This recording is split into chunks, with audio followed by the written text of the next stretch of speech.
Lifestyle চ্যানেলে তোমাদের সবাইকে স্বাগত জানাই। সকালবেলা ঘুম থেকে উঠে মামাকে খাইয়ে তারপরে ওর আপেলটা একটু সেদ্ধ করতে দিয়েছিলাম। আর আজকে দেখো ওর বাবার জন্মদিন, তো 5 রকম ভাজা হবে, ডাল হবে, তো পনির হবে, নিরামিষ হবে, কারণ আজকে তো কালী পুজো, অমাবস্যা।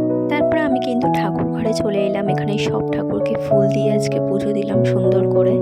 তো তারপরে ওর বাবাকে একটু স্নান টান করে আসতে বললাম নতুন জামা পরে। তো ওকে খেতে দিলাম সব কিছু সাজিয়ে। দেখো এখানে 5 রকম ভাজা দিয়ে, তো আজকে আমাদের রান্না মেনু হয়েছে কিন্তু সব কিছুই নিরামিষ। তো এখানে দেখো ডাল, আলু মানে পনির, আলু পোস্ত, আর এখানে রসমালাই, 2 রকম মিষ্টি। তো ব্যাস এইটুকুই করেছিলাম, ছোট করে এবছর করেছিলাম, কারণ প্রত্যেক বছরই অনেক কিছুই করি। এই বছর মানে অমাবস্যার দিন পড়েছে, তো নিরামিষের ওপর থেকেই দিলাম একটু সাজিয়ে গুছিয়ে। তো সন্ধেবেলা কেক কাটবো, তো ওর বাবাকে খেতে দিয়েছে। ওর বাবা ডাল তো খেতে ভীষণ ভালোবাসে, ভাজাভুজি কিন্তু কিছুই খায় না, সব কিছু সাজিয়ে দিয়েছি। আর এখানে দেখো ওর বাবা এখন খেতে বসে গেছে।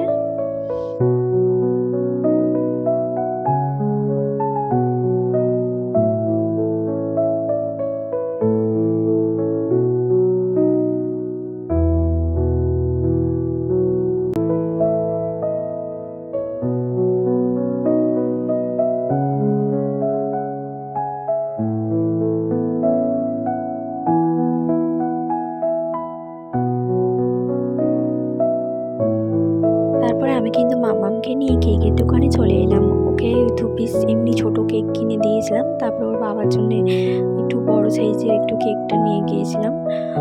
তো দেখো মামাম এখানে দেখছে, আমি মামামকে বলছি দেখো মামাম তুমি কোন কেকটা খাবে। তো ও তো বুঝতে পারছে না, ওকে আমি দেখাচ্ছি। তো আমাদের নেমন্তন্নও ছিল কিন্তু আজকে কালী পুজোর আমার বান্ধবীর বাড়িতে। তো এখানে দেখো ওর বাবার কেকটা নিয়ে চলে এসেছি। আমরা এখন কেকটি কেটে আমরা এখন চলে যাব নেমন্তন্ন বাড়িতে। ওখানে কালী পুজো খুব বড় করেই হচ্ছে। তো এখন দেখো ও কেকটা কেটে ওর মাকে খাইয়ে দিচ্ছে। তারপরে দিদাও ছিল, দিদাকেও খাইয়ে দিচ্ছে, তারপরে কিন্তু আমাকে খাইয়ে দিচ্ছিল।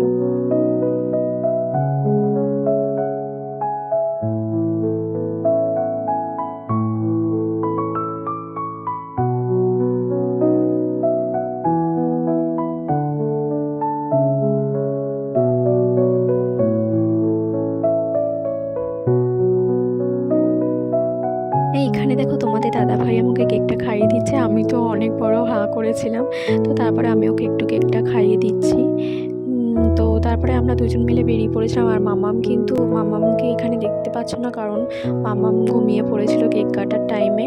তো ঘুমিয়ে পড়েছিল, তারপরে ওকে ঘুম থেকে তুলে আমরা নেমন্তন্ন বাড়িতে চলে এসেছিলাম। তো এখন দেখো আমার মামামকে রেডি করে নিয়ে চলে এসেছি আমরা নেমন্তন্ন বাড়িতে। আর এখানে দেখো কালী ঠাকুরটাকে কি সুন্দর লাগছে। তো কত রকম মানে জবা ফুলের মালা দিয়ে একদম ভরিয়ে দিয়েছে সবাই। তো খুব সুন্দর লাগছিল তারা মাকে। আমরা কিন্তু বেশিক্ষণ থাকিনি, চলে এসেছি, কারণ আমার মামার শরীরটা কিন্তু বেশ ভালো ছিল না। তো টাটা গাইস, আজকের ভিডিও এই পর্যন্ত। ভালো থেকো, সুস্থ থেকো। আর আমার ভিডিও ভালো লাগলে অবশ্যই সাবস্ক্রাইব করবে, লাইক করবে আর শেয়ার করবে। Tata guys.